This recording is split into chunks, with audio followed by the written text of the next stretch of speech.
Hello dear student, welcome to physics नमा। आज के इस वीडियो में हम लोग क्लास 9 साइंस का चैप्टर ग्रेविटेशन का दो क्वेश्चन को सॉल्व करेंगे। यह क्वेश्चन बियोंसी से रिलेटेड है। तो यह क्वेश्चन है एनसीईआरटी क्लास 9 साइंस के बुक में दिया गया है। तो आइए हम लोग इसको सॉल्व करते हैं। क्वेश्चन फर्स्ट, क्वेश्चन नंबर 1 क्या है? You find your mass to be 42 kg on a weighing machine. ये बोल रहा है कि आप जब वेगिंग मशीन पर अपना वेट को मेजर करते हैं तो उसका रीडिंग बताता है 42 kg। इज योर मास मोर और लेस देन 42 kg? इसमें क्वेश्चन पूछ रहा है कि क्या आपका मास जो 42 kg वेगिंग मशीन पर बता रहा था वह 40 आपका जो एक्चुअल में मास है वह 42 kg से ज्यादा है या कम है। यह तो गजब क्वेश्चन है। वेगिंग मशीन पर 42 kg मास बता रहा है, फिर भी हमसे पूछा जा रहा है कि जो हमारा मास है वह 42 kg से कम है या ज्यादा है। तो आइए हम इसको समझते हैं। ये वेगिंग मशीन है, इस पर जब हम खड़े होते हैं तो यहाँ पर ये रीडिंग बताता है। हमारा जो भी मास रहेगा उसका ये रीडिंग बताता है। तो क्वेश्चन के अनुसार यह रीडिंग बता रहा है 42 kg। तो आइए इसको हम लोग समझते हैं। जो वेगिंग मशीन है वो रीडिंग कैसे बताता है? तो वेगिंग मशीन में इसके अंदर स्प्रिंग रहता है जिस पर हम खड़े होते हैं। तो ऊपर से हमारा वेट के कारण स्प्रिंग पर फोर्स लगता है।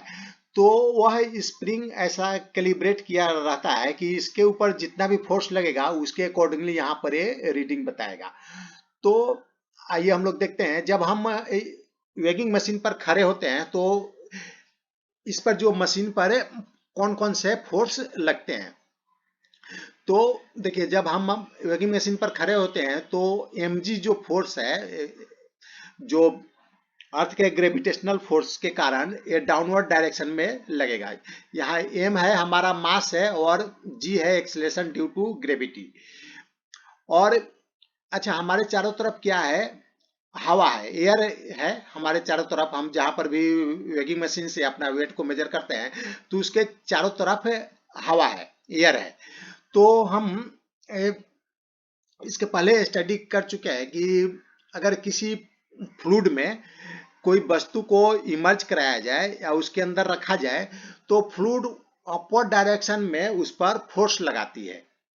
तो एयर भी क्या है? फ्लूइड है। एयर और लिक्विड को हम लोग फ्लूइड बोलते हैं। तो अगर एयर और लिक्विड के अंदर कोई ऑब्जेक्ट को हम रखेंगे तो उस ऑब्जेक्ट पर फ्लूइड यानी एयर, हम इस केस में एयर के अंदर हैं, तो एयर भी हमारे ऊपर फोर्स लगाएगा, अपोजिट डायरेक्शन में फोर्स लगाएगा, जिस फोर्स को हम लोग बुएंसी फोर्स बोलते हैं। तो इस बुएंसी फोर्स का जो मैग्नीट्यूड कितना होता है? इसका मैग्नीट्यूड होता है v रो जी। v क्या है? वॉल्यूम। किसका वॉल्यूम? यहाँ पर हम अगर इस बॉडी को हम हवा के अंदर रखते हैं तो यह बॉडी जितना एयर को डिस्प्लेस करेगी तो जो डिस्प्लेस्ड एयर का वॉल्यूम होगा वह वॉल्यूम है। यानी हम यहाँ पर जब खड़े होते हैं तो यहाँ का हवा यहाँ से हट जाता है, डिस्प्लेस हो जाता है। तो जितना हवा हटा उसका वॉल्यूम जो भी रहेगा वह इसका वैल्यू ए है, v। और रो क्या है? रो एयर का डेंसिटी है और g acceleration due to gravity है। तो फ्लूइड जो यानी एयर जो अपवर्ड डायरेक्शन में फोर्स लगाएगा उसका वैल्यू हो जाएगा v रो g। तो अब देखते हैं कि नेट फोर्स वेगिंग मशीन पर कितना लग रहा है। mg डाउनवर्ड डायरेक्शन में और v रो जी अपवर्ड डायरेक्शन में। तो नेट फोर्स कितना लगेगा? mg माइनस v रो जी। तो यहाँ पर जो 42 kg वेट बता रहा है वह एक्चुअल वेट नहीं है। इस जो यहाँ पर जो भी पर्सन खड़ा है उसका एक्चुअल वेट नहीं है, क्योंकि जो यहाँ पर जो स्प्रिंग पर कितना फोर्स लग रहा है mg माइनस v रो जी। उस तो v रो जी जो अपर डायरेक्शन में फोर्स लग रहा है उतना कम कर कर ये रीडिंग बताएगा। जो 42 kg का रीडिंग है वह v रो जी माइनस होने के बाद यह रीडिंग बताएगा। तो इसके कारण जो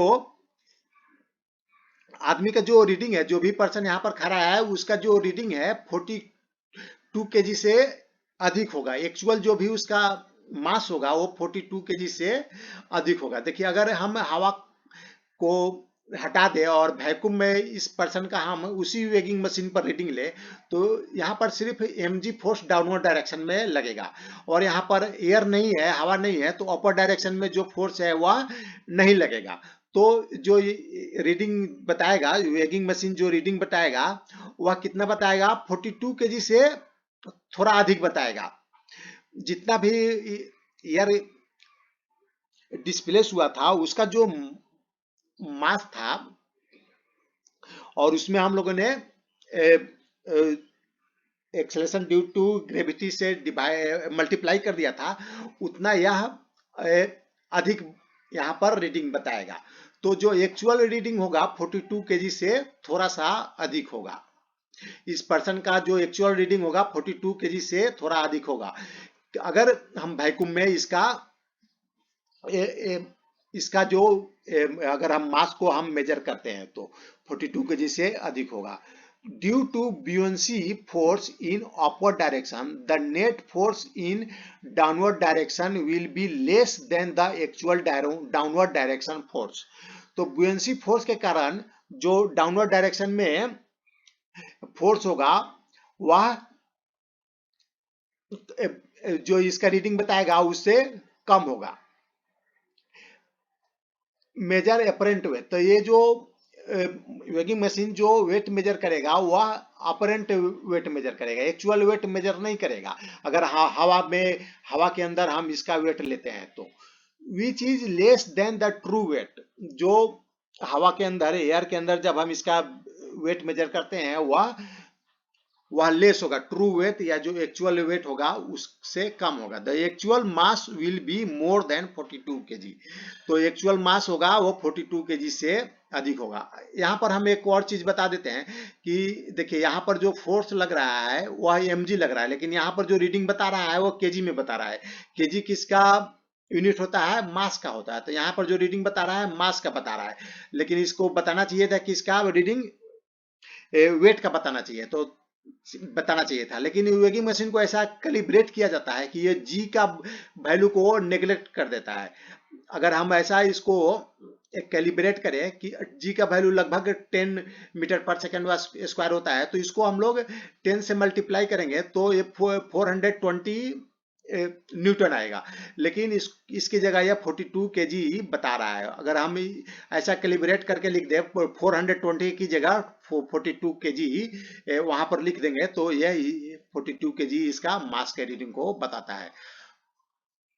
तो आइए अब हम लोग क्वेश्चन नंबर सेकंड को देखते हैं। सेकंड क्वेश्चन क्या है, you have a bag of cotton and an iron bar each indicating a mass of 100 kg when measure on a weighing machine।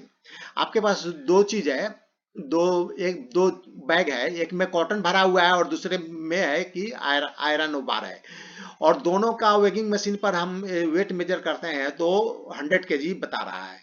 In reality one is heavier than the other, लेकिन जब actual wait दोनों का हम major करेंगे या reality में तो एक का मास दूसरे से अधिक है। कैन यू से which one is heavier and why, क्या आप बता सकते हैं कि किसका मास जो है हेवियर है और उसका रीजन क्या है। तो आइए हम लोग देखते हैं। ये वेगिंग मशीन है, ये आयरन बार है और इसका जो रीडिंग है बता रहा है 100।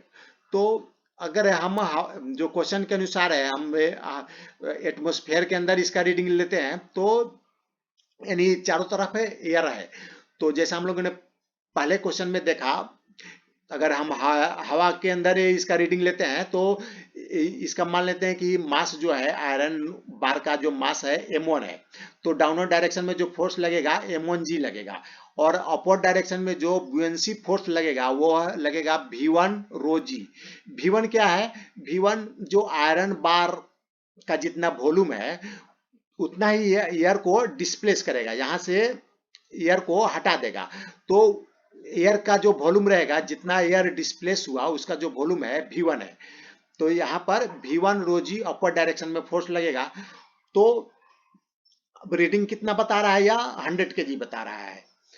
अगर हम कॉटन, इसमें कॉटन का एक बैग है, तो मान लेते हैं कि इसका मास, कॉटन का जो एक्चुअल मास है M2 है, और जी डाउनवर्ड डायरेक्शन में फोर्स लग रहा है जी, तो इसका जो मास हो जाएगा, सॉरी वेट हो जाएगा M2G, वो डाउनवर्ड डायरेक्शन में लग रहा है। और अपर डायरेक्शन में कितना फोर्स लगेगा, बुयंसी फोर्स लगेगा।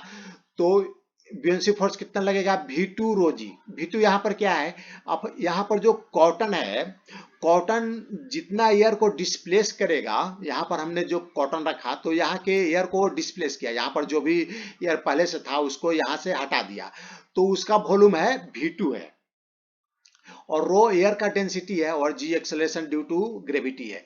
तो इन दोनों केस में देखिए, इस केस में और इस केस में V2 किस में ज्यादा है, V2 जो कॉटन बैग है उसका वॉल्यूम अधिक है, तो इसलिए जो एयर डिस्प्लेस हुआ वो अधिक हुआ है कॉटन वाले केस में, तो यहाँ पर V2 अधिक है। तो रो क्या है, रो दोनों केस में एयर का डेंसिटी है, तो दोनों केस में ये इसका तो वैल्यू सेम है और जी का भी वैल्यू सेम है। तो बुयंसी फोर्स किस केस में अधिक लगेगा, ये जो कॉटन वाला जो बैग है उस पर बुयंसी फोर्स अधिक लगेगा। अब देखिए, अब दोनों केस में रीडिंग सेम बता रहा है, 100 केजी इसमें भी रीडिंग बता रहा है और 100 केजी इसमें भी रीडिंग बता रहा है। अगर 100 केजी दोनों केस में रीडिंग को अगर सेम बता रहा है, तो यानी क्या होगा, ये जो डाउनवर्ड फोर्स है वो अधिक होगा, इस केस में अधिक होगा, इसमें कम होगा। अगर इस केस में अपवर्ड फोर्स अधिक है तो डाउनवर्ड फोर्स भी अधिक होगा, तब जाके दोनों का रीडिंग सेम होगा।